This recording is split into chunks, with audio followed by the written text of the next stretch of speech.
Untuk pengetahuan semua, sejak tahun 2013, Al-Mizan telah dipilih untuk menjadi mutawif kepada berbagai syarikat dan seterusnya membimbing para jemaah. Dari situlah 2014, 2015 sehinggalah ke hari ini, sehinggalah saya lihat banyak perkara yang boleh kita bantu bagi jemaah-jemaah umrah yang ingin menikmati, iaitulah ibadah di tanah suci dengan bimbingan yang penuh rapi. Dari itu kita telah membina SOP demi SOP bagi memberikan peluang agar jemaah dapat dipimpin, dibimbing dengan begitu teratur daripada A sampailah ke Z.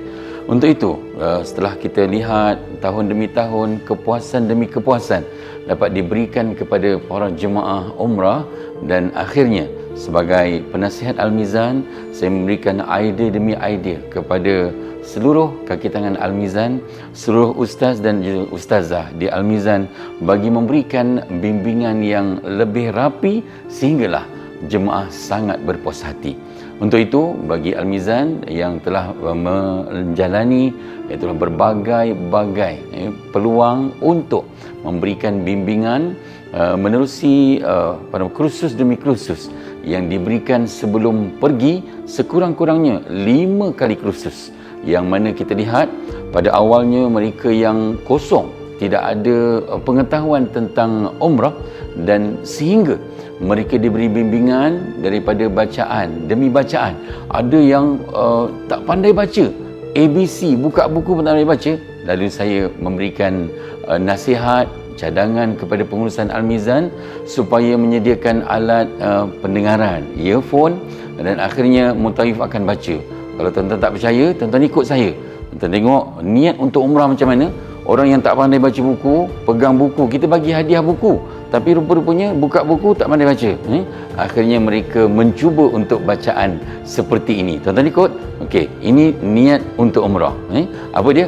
Nawaitul umrata wa ahramtu biha lillahi ta'ala. Boleh ikut kan sepatah-sepatah?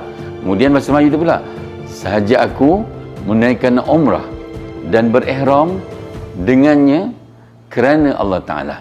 Tuan-tuan bayangkan, buku yang kita bagi hadiah tu, mula-mula pakcik, makcik, abang kakak melihat buku tersebut, terutama ketika tawaf. Lihat, pusingan pertama masih tengok buku.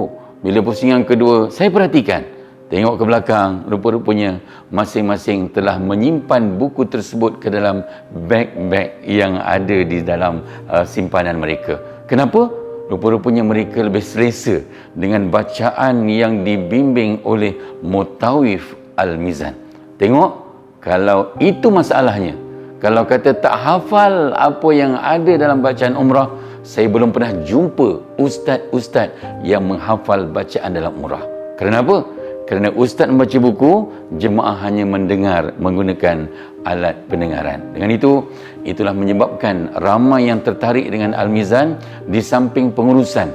Yang saya lihat sebenarnya sebagai penasihat, saya memberikan cadangan agar setiap detik, setiap saat, setiap hari bagi perjalanan umrah Al-Mizan, kita susun yang kadang-kadang macam tak logik.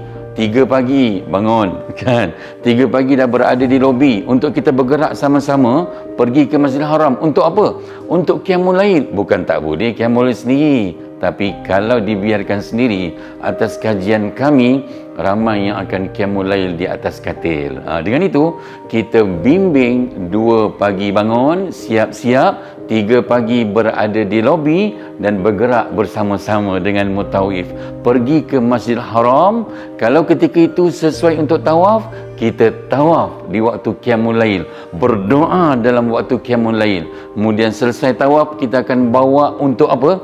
Untuk masuk dalam Hijr Ismail bersama-sama mutawif, bimbing supaya dapat masuk Hijr Ismail. Sekarang lagi senang, ada beratur untuk wanita, beratur untuk lelaki, kemudian masuklah mengikut giliran. Dengan itu jemaah dapat masuk Hijr Ismail yang merupakan sebahagian daripada kawasan Kaabah. Dibawa pula jemaah untuk pegang Kaabah, dibawa jemaah untuk pegang Syazarwan, dibawa jemaah untuk memegang Rukun Yamani, sehinggalah mereka yang berjaya mencium Hajar Aswad. Begitu juga mereka dapat pegang apa? Di antara Hajar Aswad dengan pintu Kaabah ada multazam dan juga memegang pintu Kaabah. Di antara 13 tempat mustajab berdoa termasuklah Maqam Ibrahim. Puas ke tak dalam ibadah menerusi bimbingan Al-Mizan. Kemudian Al-Mizan juga mengaturkan di antara amalan-amalan dengan solat fardunya. Kita menggalakkan solat taubatnya, solat hajatnya dan kemudiannya tawaf dalam menunaikan tawaf sunat. Dalam ibadah umrah, untuk pengetahuan semua, memang kita bimbing daripada umrah pertama, kedua, ketiga. Sekiranya ada permintaan, kita akan bawa untuk keempat, kelima, sehingga dalam rekod kita bawa sehingga umrah yang ke-11. Tapi untuk pengetahuan, biasanya umrah pertama semua sekali wajib. Umrah kedua kalau ada 40 orang dah tinggal 30. Umrah ketiga dia dah susut lagi, tinggal 20 orang. Umrah keempat tinggal 10 orang je. Itu dia. Menunjukkan bahawa tenaga masing-masing. Yang paling penting umrah wajib yang pertama, dan untuk rekod hari ini saya lihat ada yang capai sehingga umrah yang ke-11. Dalam perjalanan menunaikan ibadah umrah, kita akan bawa juga dalam lawatan demi lawatan. Lawatan kita 15 tempat di Mekah, 15 tempat di Madinah yang ada di dalam itinerary Al-Mizan. Dan kita tambah lagi dengan lawatan-lawatan lain, termasuk yang terkini kita tidur di kota Taif, tempat bersejarah. Baginda dilontar dengan batu sehingga berdarah dan kening baginda, dan disitulah menunjukkan sejarah perjuangan Nabi Muhammad sallallahu alaihi wasallam.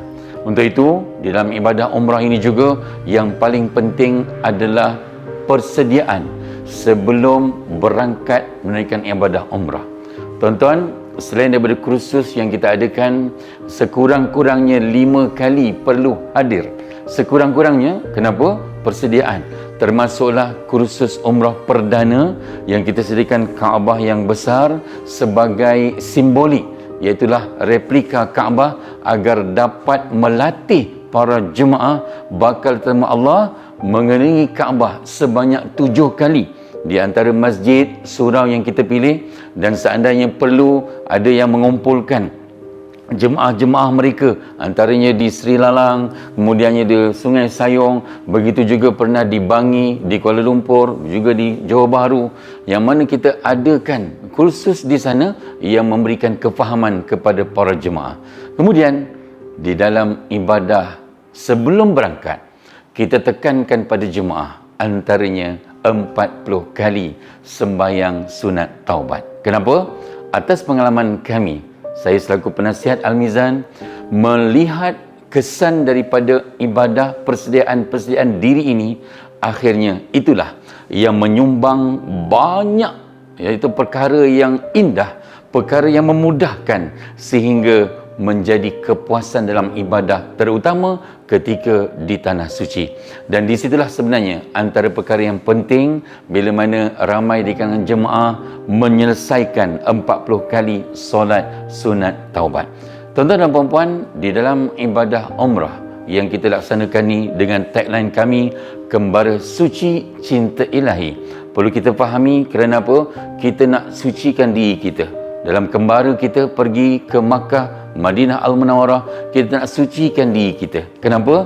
Yang kita nak dapatkan cinta daripada ilahi, iaitulah cinta daripada Allah Subhanahu wa Ta'ala, yang akhirnya menjadikan guyup, kalau orang Jawa cakap, orang Melayu cakap apa? Satu hati kita di antara jemaah umrah Al-Mizan, walaupun dah balik umrah bertahun-tahun, sejak 2014, 15, 16, 17, 18, 19 sehinggalah 2020 dan 2022. 21 akhir je kita dapat pergi kerana PKP. Kerana apa? Menyebabkan mereka tertaut di hati dan bersatu, sehingga menyebabkan di kalangan mereka sentiasa ingat pengalaman-pengalaman ibadah umrah yang mana kadang-kadang tersasar, cepat kembali mengingati bahawa diri mereka pernah berada bersama-sama di depan Kaabah. Untuk apa? Untuk rapat dengan Allah Subhanahu wa Ta'ala. Sebab itulah antara peringatan kita #sahabat syurga Al-Mizan. Untuk itu tuan-tuan, jangan tangguh lagi.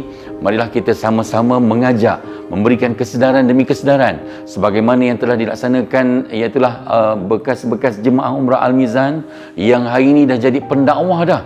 Yang hari ini dah bagi tahu pada orang ramai yang mana masih takut, masih bimbang tak dapat tengok Kaabah. Memang saya pernah nampak ada orang tak dapat tengok Kaabah. Sebab apa? Sebab orang semua cerita, nanti saya takut, saya banyak dosa kat sana, takut tak nampak Kaabah. Betul, dia tak nampak Kaabah. Rupa-rupanya waktu kami baca doa melihat Kaabah kan, dan baca doa melihat Kaabah ni, tiba-tiba dah habis baca doa, seorang anak muda panggil saya, "Ustaz, tolong Ustaz, bapa saya kat belakang menangis Ustaz." Ya.